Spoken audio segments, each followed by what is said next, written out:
Halo teman-teman, selamat datang kembali di channel saya. Pernah nggak sih kalian mendengar istilah kapitalisme dan komunisme? Mungkin kalian sering dengar dalam pelajaran sejarah atau berita internasional. Tapi sebenarnya perbedaan dari kedua sistem ini apa? Dan yang lebih penting, sistem manakah yang lebih baik? Nah, di video kali ini kita akan membahas kapitalisme dan komunisme. Mari kita mulai. Yang pertama, komunisme. Dalam sistem ini, semua sumber daya, bisnis, dan tanah dimiliki oleh negara, bukan oleh individu atau perusahaan swasta. Berikut adalah ciri-ciri komunisme. Tidak ada kepemilikan pribadi, artinya semua bisnis dan tanah dikelola oleh negara.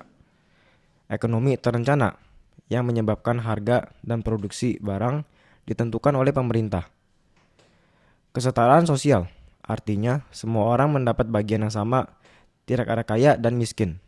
Dan terakhir, tidak ada persaingan bisnis, karena semua dikelola oleh negara. Tidak ada kompetisi antara perusahaan. Bayangin aja deh, kalau semua toko, pabrik, dan bahkan warung nasi Padang dimiliki oleh pemerintah. Semua orang mendapat jumlah makanan yang sama, gaji yang sama, dan semua diatur agar adil. Contoh-contoh negara yang pernah menerapkan komunisme secara ketat adalah Uni Soviet, Cina, dan Korea Utara. Tetapi tunggu nih, komunisme juga punya kelemahan, yaitu kurangnya inovasi yang disebabkan karena tidak ada kompetisi bisnis. Oleh sebab itu, orang tidak terdorong untuk menciptakan produk baru. Lalu, perekonomian bisa mandek. Jadi pemerintah sering kesulitan mengatur produksi dan distribusi barang secara efisien.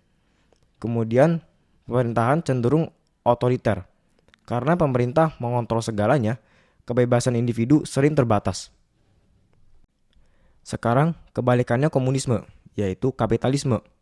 Kapitalisme adalah sistem ekonomi di mana individu dan perusahaan memiliki kebebasan untuk memiliki dan mengelola bisnis, tanah, serta sumber daya ekonomi lainnya. Di sistem ini, harga barang dan jasa ditentukan oleh mekanisme pasar bebas, yaitu berdasarkan permintaan dan penawaran. Pemerintah hanya berperan sebagai pengawas agar tidak terjadi monopoli atau praktik yang merugikan konsumen. Nah, berikut adalah ciri-ciri kapitalisme. 1. Kepemilikan pribadi, yaitu setiap orang bebas memiliki bisnis dan properti sendiri. 2. Pasar bebas, artinya harga ditentukan oleh permintaan dan penawaran, bukan oleh pemerintah. 3. Persaingan tinggi, artinya banyak perusahaan bersaing untuk menghasilkan produk terbaik. Lalu terakhir, kesejahteraan tergantung usahanya sendiri, yang berarti semakin keras bekerja, semakin besar kemungkinan menjadi sukses. Jadi misalkan kalau kalian punya ide bisnis keren, kayak bikin restoran, kalian bisa langsung menjalankan bisnis itu tanpa perlu izin dari pemerintah. Keren kan? Negara-negara kapitalis pun juga ada banyak, contohnya Amerika Serikat, Jepang, dan Korea Selatan. Tetapi, kadang-kadang kapitalisme juga punya kekurangan loh. Contohnya, kesenjangan sosial tinggi. Yaitu ada orang yang sangat kaya, tetapi ada juga yang tetap miskin. Kemudian ada eksploitasi pekerja. Karena perusahaan ingin untung besar, sering terjadi eksploitasi tenaga kerja.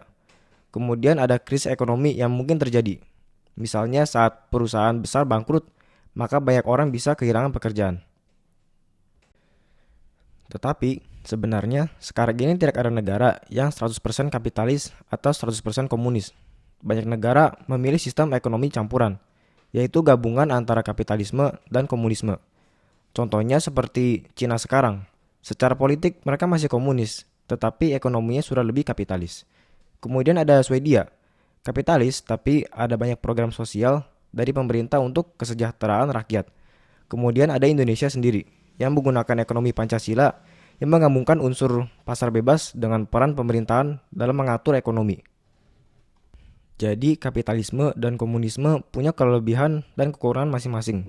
Saat ini kebanyakan negara mencoba mencari keseimbangan agar rakyatnya bisa hidup sejahtera tanpa terlalu banyak kesenjangan sosial. Nah, itu aja untuk video kali ini. Semoga video ini bisa membantu kalian memahami tentang kapitalisme dan komunisme dengan lebih mudah.